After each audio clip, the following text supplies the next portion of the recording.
Okay, I want you to picture a thermometer for a second, but not for, the weather. I want you to think about the temperature of a room when you're out at a club or a party. Usually when we talk about dance music, we're obsessed with heat, aren't we? Oh, absolutely. It's all about pyrotechnics, the drop, the explosion, the peak. We want the room to be on fire. Right, it's that frantic energy. Yeah. But today, we are looking at a genre that operates on a completely different thermal scale. It's a genre that, according to the breakdown we're looking at today, isn't about burning you out. It's about warming you up. It doesn't want a sudden rush. It's looking for a specific night temperature, something that warms the body deeply and keeps you there for hours. Which is a much, much harder thing to pull off than just, making things explode. Exactly. We are talking, of course, about deep house. The slow burn. One of the most misunderstood and, frankly, one of the most sophisticated genres in electronic music history. So today, we're going on a deep dive to decode not just the history, but the actual mechanics of this sound. We want to know why it makes you feel the way it does. We're digging into a fantastic column by MMR titled, What is Deep House?, which is really serving as our roadmap today. It takes us from, the gritty warehouses of 1980 Chicago all the way to the VIP lounges of modern Ibiza. And what I really appreciate about this MMR piece is that it frames deep house as a convergence point. It's not just slow dance music. It's this specific intersection where the organic warmth of soul and jazz just crashes into the cool, robotic precision of electronic machinery. So before we get into the history lessons, because there are some legendary characters here, let's set the ground rules. If I'm a complete novice and I'm looking at a waveform or I'm just tapping my foot, what defines this sound? What are the hard parameters? Well, the first thing you'll notice is the pulse. It's the tempo. Deep house generally sits in a very specific pocket. 118 to 124 beats per minute. Which, in the grand scheme of dance music, is actually pretty restrained. It is. I mean, think about it this way. Techno, or drum and bass, that's a panic attack. That's adrenaline. But 120 BPM? That's closer to a brisk walk, or maybe a resting heart rate after a light jog. It's physically sustainable. That makes so much sense. That's why you can listen to it for 6 hours straight without feeling like you need a nap. Exactly. It allows you to strive, not sprint. And then on top of that rhythm, you have the harmonic palette. And this is non-negotiable. We're talking 7th and 9th chords. You'll hear Rhodes, electric pianos, organs, specifically that classic Korg M1 sound and vocals that aren't screaming at you. They're laid back. It's interesting you mentioned the laid-back vibe, because the analysis points out that this is arguably the most versatile genre out there. It works on a packed dance floor, sure. Yeah. But it works just as well when you're cleaning your apartment on a Sunday morning. Or a late-night drive. That's the classic deep house setting for me. Driving through a city at 2 a.m., it's functional music, but emotion just bleeds through the function. It's atmospheric enough to be background music, but complex enough to reward active listening. Okay, so let's rewind the tape. Where does this specific cocktail of jazz, soul, and drum machines actually come from? Because we know house music starts in Chicago, but when does it get deep? We need to look at the late 80s, specifically that window between, say, 1985 and 1990. Now, Chicago is the womb, right? But the deep sound has a specific father. We have to talk about Larry Heard, also known as Mr. Fingers. The MMR column calls him the primary architect. That's a big title. He earned it. You have to understand, before Larry Heard, house tracks were often very percussive, very raw. They were just tracks for DJs to mix.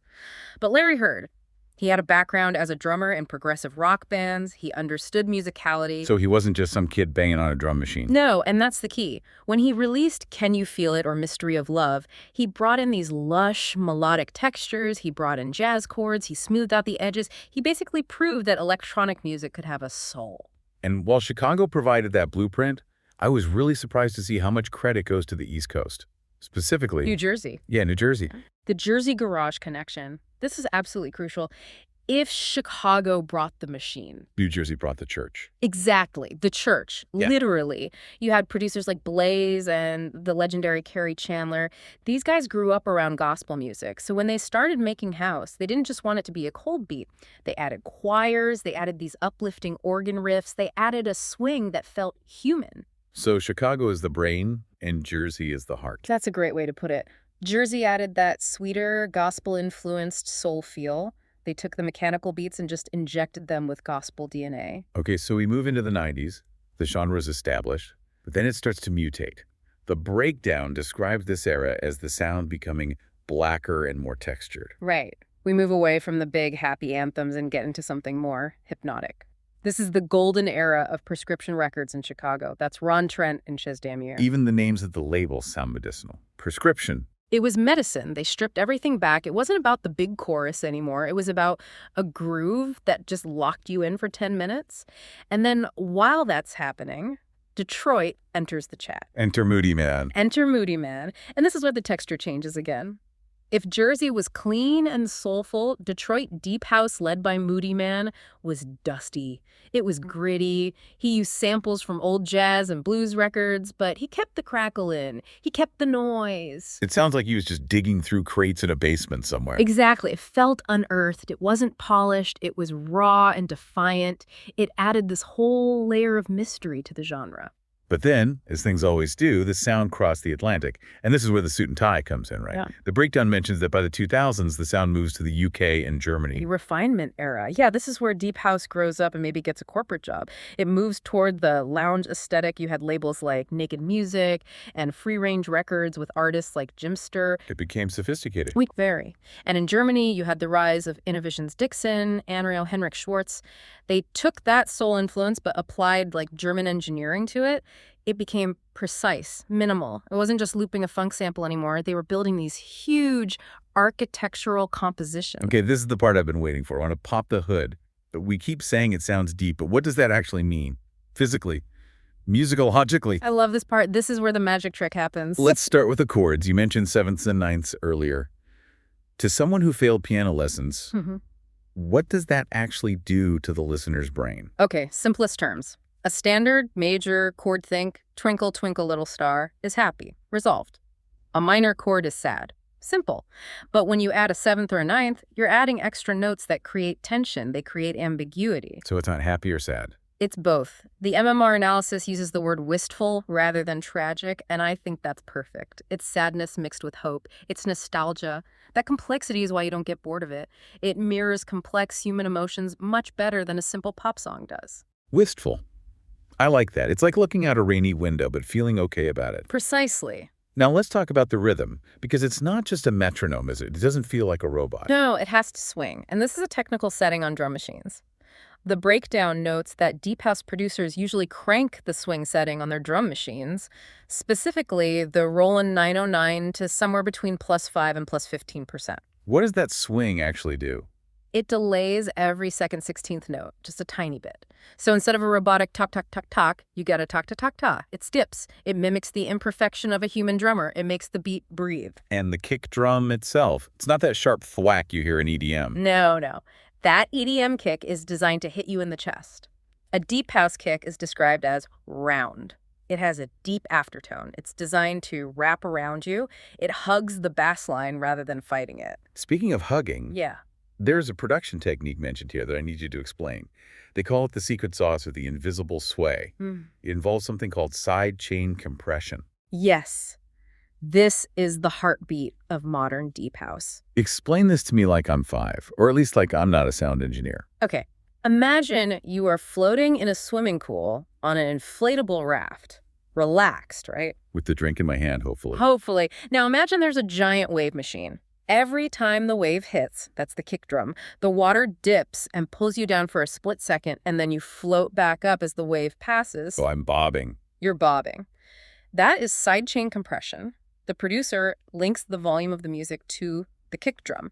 So every time the kick hits, boom, the rest of the music, the chords, the bass instantly ducks down in volume and then swells back up. Boomush, boomush. Exactly. It creates a vacuum. It physically pulls the listener forward into the next beat. It creates that rolling, swaying sensation that makes you want to close your eyes and sway your hips. It's hypnotic. That is a light bulb moment for me. That's why the music feels like it's breathing. It's the lungs of the track. If it was flat, it would just be noise. The sidechain makes it a living thing. And the article mentions space as a major instrument, too. Huge. Deep House is terrified of clutter. You use long delays and reverbs, but you keep them thin. You want the echo to trail off into the distance like you're in a massive cavern, but you don't want it to muddy up the groove. It's all about suggested space. So we've got the history and we've got the physics of the sound. But here's the thing. Deep House isn't just one thing anymore.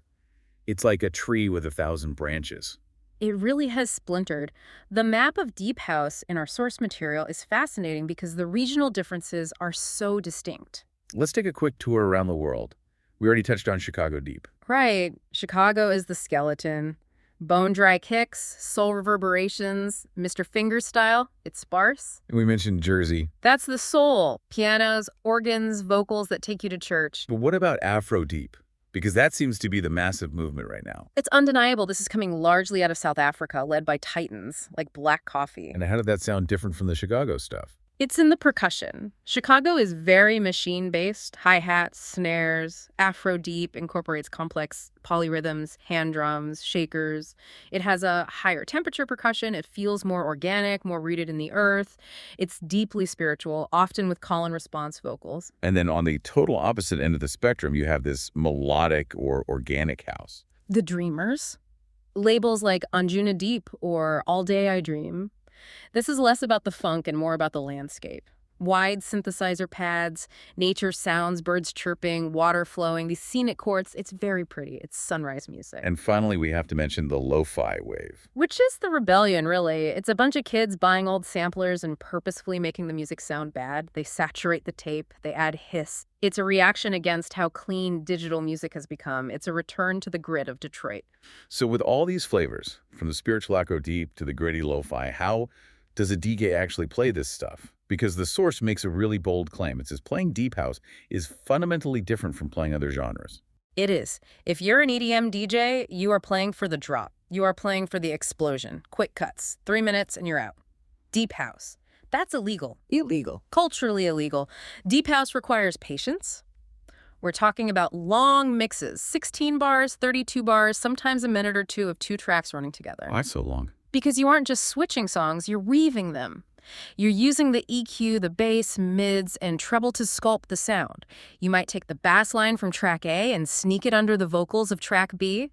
You're creating a third track live, right there in the moment. So the audience shouldn't even really notice the change. Ideally, no. It should be a continuous flow, a river. If the audience stops dancing to look at the DJ because the song changed, you failed. The column talks about dynamics in a way that I found really poetic.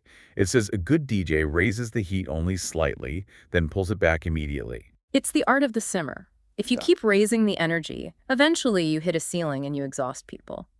Deep House is about maintaining a groove. You tease the energy up, get everyone's hands in the air, and then you strip it back to just the kick and the bass. You reset the room. It's about control. It's about hypnosis. You can't be hypnotized if someone is screaming at you. And the pacing reflects that too. The suggestion is to start at 118 BPM and only move to 124 BPM way later in the night. Right. It's a journey. You create a stride. You let people settle into their bodies. I love the description of the setting too. Small boxes, subfloors, dark corners. Shadow over glitter. That's the phrase that stuck with me. Emotion bleeding through functionality. It's not about the light show. It's not about the CO2 cannons. It's about the feeling in the dark. It's intimate. So we've unpacked a lot here. We've gone from 1980s Chicago to South Africa. We've talked about swimming pools and side chains. But what's the big takeaway? Why does this genre matter? I think the key takeaway is that Deep House is music to be savored over time. In a world that is obsessed with the now, Deep House is all about the duration. It's the continuous comfort of the breath. Exactly. And even though we have all these substyles, the core DNA remains the same. Whether it's Black Coffee or Kerry Chandler, it's about taking the temperature of soul and jazz and melting it down into a house beat. Now, if our listener's intrigued, if they want to experience this wistful feeling and this invisible sway, where did they start? The MMR column lists 3 essential records. The Holy Trinity, if you will. These are the pillars. You have to know these. Number 1, Mr. Finger's Amnesia. The Chicago prototype. It's mysterious. It's moody. It's the beginning. Number 2, Ron Trent, Altered States. Just the name Altered States tells you everything you need to know. It's a masterpiece. It's this long, rhythmic, trance-inducing journey. It shows you the power of repetition. And number 3, Kerry Chandler, Atmosphere. There's that Jersey sound. That gives you the soul, the texture. So you have the mystery, the hypnosis, and the soul. Amnesia, Altered States, Atmosphere. Listen to them in that order. And listen to them on good speakers, or at least good headphones. Don't listen to this on your phone speaker. You need that bass to wrap around you. I want to leave everyone with a final thought, something that really struck me while reading through this. We live in an era of incredibly short attention spans. Everything is TikTok, everything is a 15-second clip, everything is a dopamine hit. We're conditioned to want the spark. Right. But Deep House represents a counterculture to that. It's a culture of patience. It really is. It demands that you surrender. It asks you to stop waiting for the drop and just exist in the groove. Yeah. It's a slow burn. And honestly, in 2024 or 2026 or whenever you're listening to this, a little patience might be exactly what we need. A slow burn in a fast world. Couldn't have said it better myself. That's it for this deep dive. Go find those records. Thanks for listening. Keep it deep.